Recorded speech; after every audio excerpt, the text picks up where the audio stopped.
So we've got hats, gloves, and a pair of boots. So gloves are important so you don't get rope burn, especially for your assistant and for you, just in case the horse takes off. So this is what your horse wears.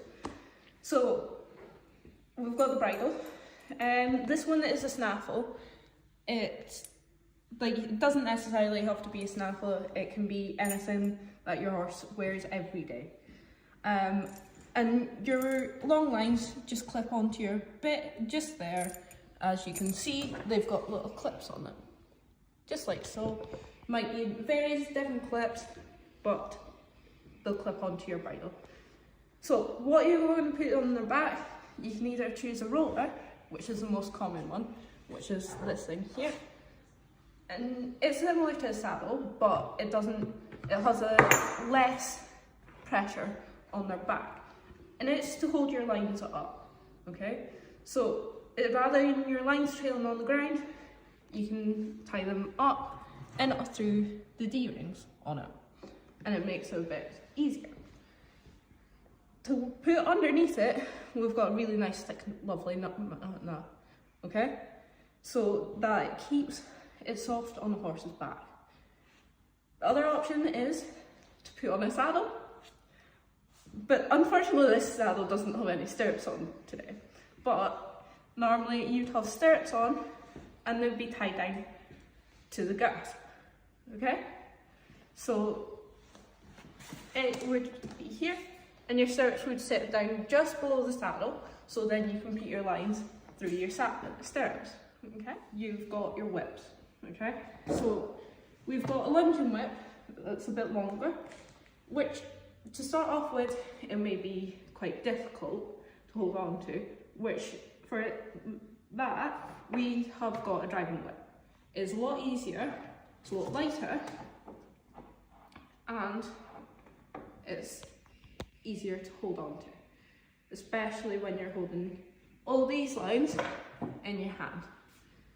And both of them are really good, but when you're starting off, you may not want to hold it, which is okay. But when you do eventually get there, and you get a bit more confident holding your lines, then start holding the whip, just in case your horse decides to be lazy that day. Here we've got our lunge lines. We tend to use lunge lines so you can get further away from your horse.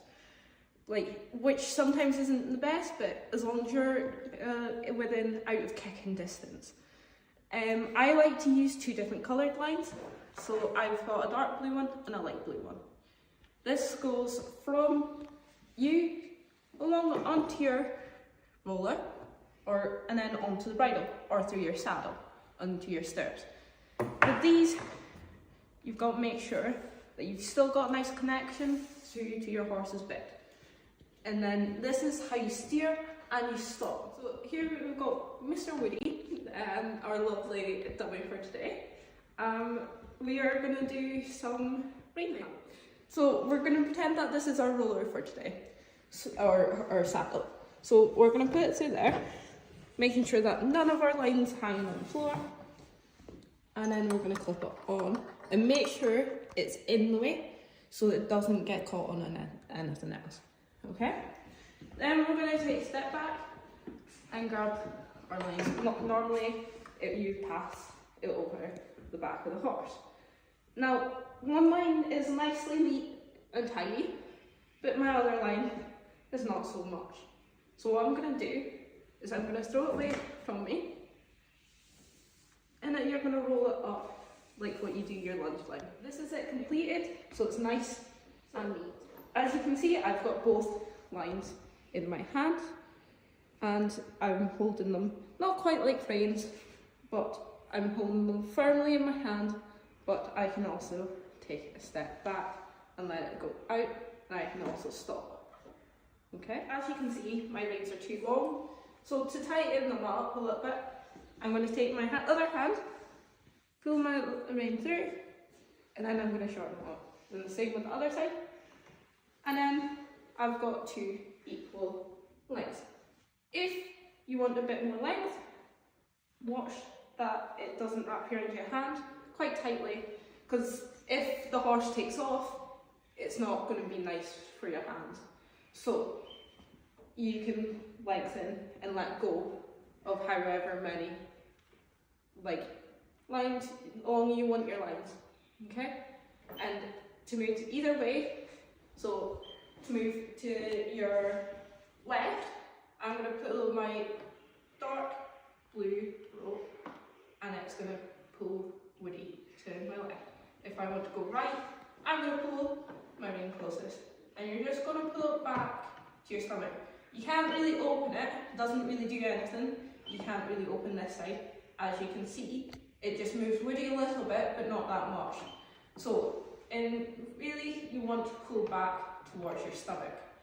It's slightly different from riding, but it's all beneficial. This is our lovely Pepper today.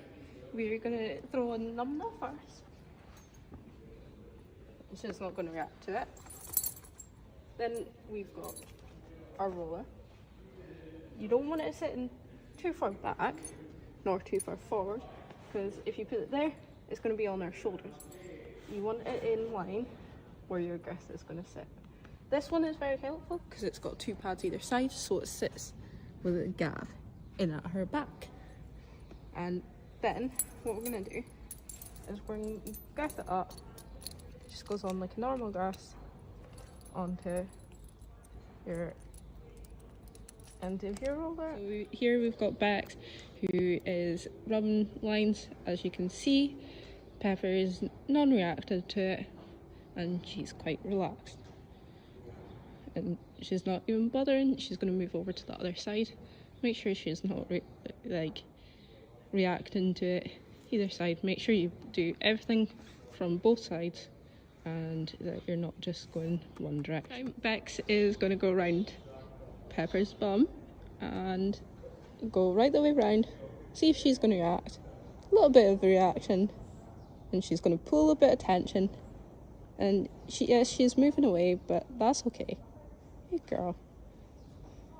And as you can see, Bex is still keeping attention on that line, and she's not reacting at all.